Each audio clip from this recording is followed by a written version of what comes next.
Let's start with Biot-Savart law.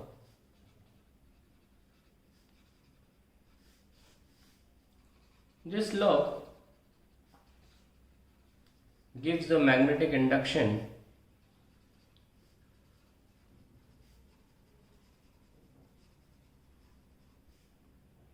in surrounding of a current element.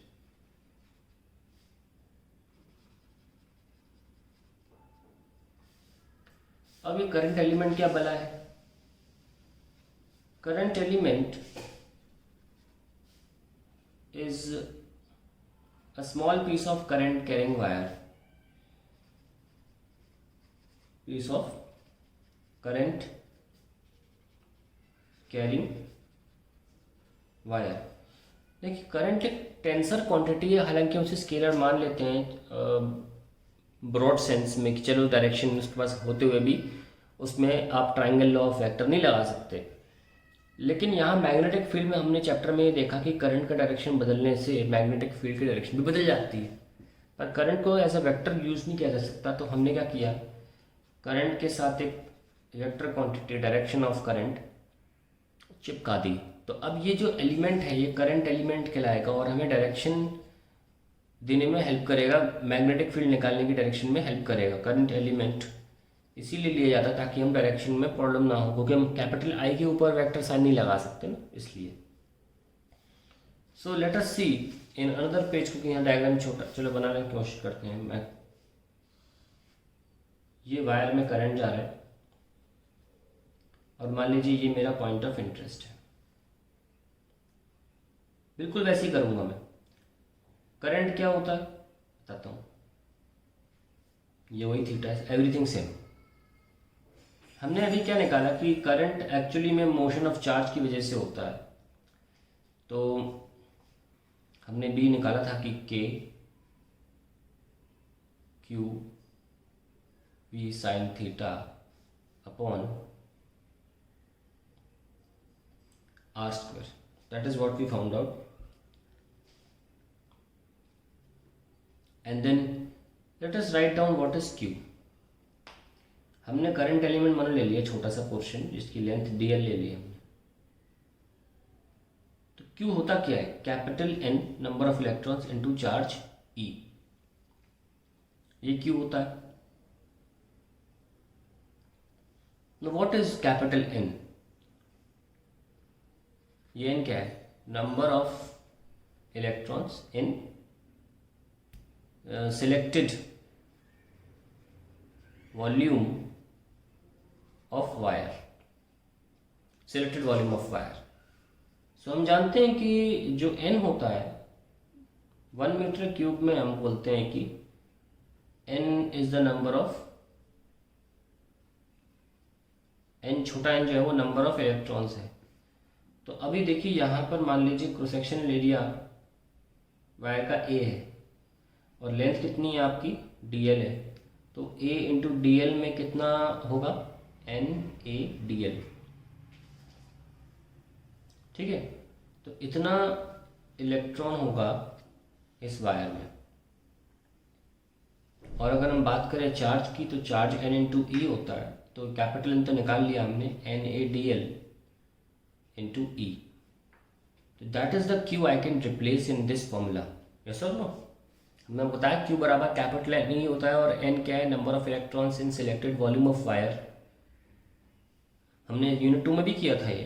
तो अगर 1 metre cube में छोटा N number of electrons हैं तो एडीएल वॉल्यूम में, क्योंकि ये जो वायर है इसका वॉल्यूम क्या बोलोगे, एडीएल बोलोगे, लेंथ डीएल है और area of cross section A, इसमें एन ए डी एल होगा।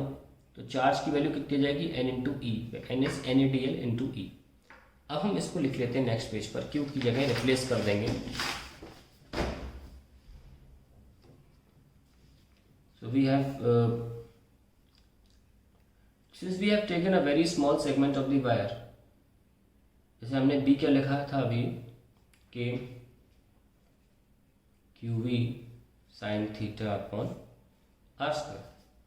तो ये Q जो था सिंगल चार्ज था उसकी वजह से लिखा था, लेकिन जैसे ही हम एक वायर के करंट एलिमेंट पर आए जिसकी लेंथ केवल dl ली जा रही है, I cannot write B because the wire portion has been taken differential, so I should be writing dB equals to k, and whatever I've got q is n ADL into E into V sin theta divided by r square. Now अगर हम notice करें ये क्या है, velocity of electrons in wire, तो हम अगर इसको एक साथ लिखने की कोशिश करें कि एन ए ई वी और डी एल को अलग ले जाएं और साइन थीटा लिखे रहने दें, तो आप देख सकते हैं कि ये नावेद आ गया हमारा ना, आई बराबर n A e v d, क्योंकि वायर के अंदर इलेक्ट्रॉन की वेलोसिटी तो ड्रिफ्ट वेलोसिटी होती है, तो ये ड्रिफ्ट वेलोसिटी है, तो हम सीधे इसको रिप्लेस कर सकते हैं करंट से, हमें करंट का फॉर्मूला पता है के I d l sine theta by r square. यहाँ से हमारा बायट-सवार्ट लॉ का फॉर्मूला आ जाता है। इसको हम बाद में लॉ के फॉर्म में भी लिखेंगे, लेकिन मैग्नीट्यूड आ गया हमारा, और इसको हम मेंशन कर लेते हैं बायट-सवार्ट लॉ के फॉर्म में। लेट्स राइट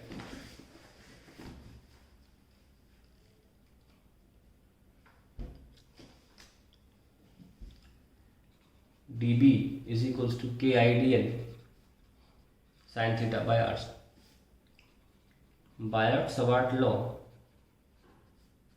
ध्यान रखना दो अलग साइंटिस्ट थे, एक ही नाम नहीं है, दो लोग हैं। States that the differential magnetic field, या मैग्नेटिक फील्ड लिख लो, मैग्नेटिक फील्ड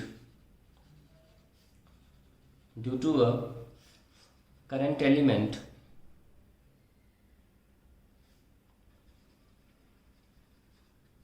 या आप लिख सकते हो current carrying wire, current carrying, दोनों में से कुछ भी लिख सकते हो, current carrying wire is directly proportional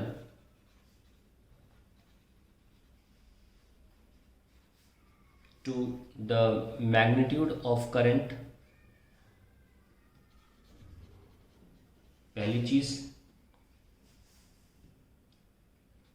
the sine of the angle between the direction of current and position vector of the point of interest taken from the center of chosen current element। यानी कि अगर आपने point of interest ये लिया है तो position vector current element के मध्य से लिया जाता है, ये बहुत बात लिखी है मैंने। तो पहली चीज़ क्या लिखी मैंने, मैग्नीट्यूड ऑफ करंट, दूसरी sine of the angle between the direction of current and position vector of the point of interest taken from the centre, from the centre of chosen current element, and length of element, जो हम element ले रहे हैं length of element जो कि dl है, and inverse two the square of the magnitude of position vector of point of interest.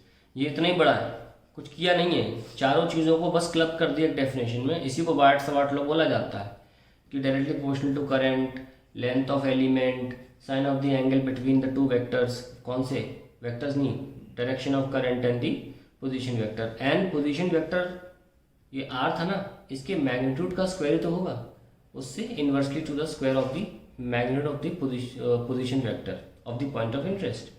तो ये चारों को बोलते कैसे हैं, ये बहुत इंपॉर्टेंट है। ये हर साल बोर्ड एग्जाम में बायट-सवार्ट लॉ पूछा जाता है, इतना ही बड़ा लिखना होता है, एक लाइन इसमें मिसिंग नहीं होनी चाहिए। आओ इसको भी हम लिख लेते हैं वेक्टर फॉर्म में।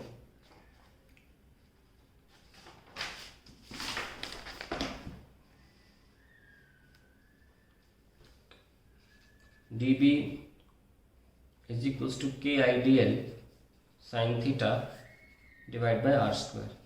तो अगर वेक्टर फॉर्म में लिखोगे तो कॉन्सेप्ट वही यूज़ किया जाएगा, के आइडियल तो अकेला वेक्टर है अब साइन थीटा तो वेक्टर बन नहीं सकता, तो ए हम जैसे बताए थे आपको कि A cross B A B sine theta होता है, पर यहाँ ए अकेला ए साइन थीटा लिखा है, तो इस वन का सहारा लो, क्योंकि वो जो वन है वो यूनिट वेक्टर का मैग्नीट्यूड जो है वो उस पर डिपेंड कर रही है डायरेक्शन ऑफ मैग्नेटिक फील्ड। क्योंकि अगर आप वायर ले रहे हो ऐसे और आप पॉइंट ऑफ इंटरेस्ट यहाँ लेते हो तो फील्ड अंदर की तरफ दिखाएगा कंपास नीडल, और यहाँ लेते हो तो बाहर की तरफ दिखाएगा, यानी कि लेते कहाँ पॉइंट ऑफ इंटरेस्ट उस पर डिपेंड कर रहा है।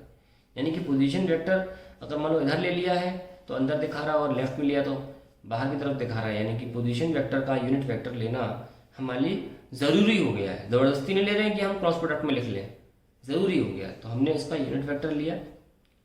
और हम बड़ा वेक्टर नहीं ले सकते क्योंकि ऑब्वियसली फिर वो वैल्यू को चेंज कर देगा उसका मैग्नीट्यूड। लिया भी कौन, केवल यूनिट वेक्टर, क्योंकि हमें सिर्फ डायरेक्शन की ही ज़रूरत थी upon are square. And this is the vector form of the Biot Savart law. कुछ लोग क्या करते हैं कि यूनिट वेक्टर को भी वेक्टर फॉर्म में लिख लेते हैं, उसमें कोई बुराई नहीं है, आप भी लिख सकते हैं, क्योंकि आर कैप होता है वेक्टर अपॉन मैग्नीट्यूड। तो ये आर जो बचेगा वो आर स्क्वायर से मल्टीप्लाई होकर आर क्यूब दे देगा और यहाँ वेक्टर फॉर्म में आ जाए। ठीक है, तो अब हमारे पास बायट-सवार्ट लॉ का वेक्टर फॉर्म भी आ गया और मैग्नीट्यूड भी निकालना हमको आ गया। आगे हम ये देखेंगे application of Biot Savart law to find magnetic field for various current carrying wires. अलग अलग शेप में, मतलब सर्कुलर है, इनफाइनाइट वायर है, फाइनाइट वायर है, चौकोर है, ऐसे हम अलग अलग वायर करंट कैरिंग कॉन्फ़िगरेशंस के लिए फील्ड निकालेंगे using Biot Savart law in the next video.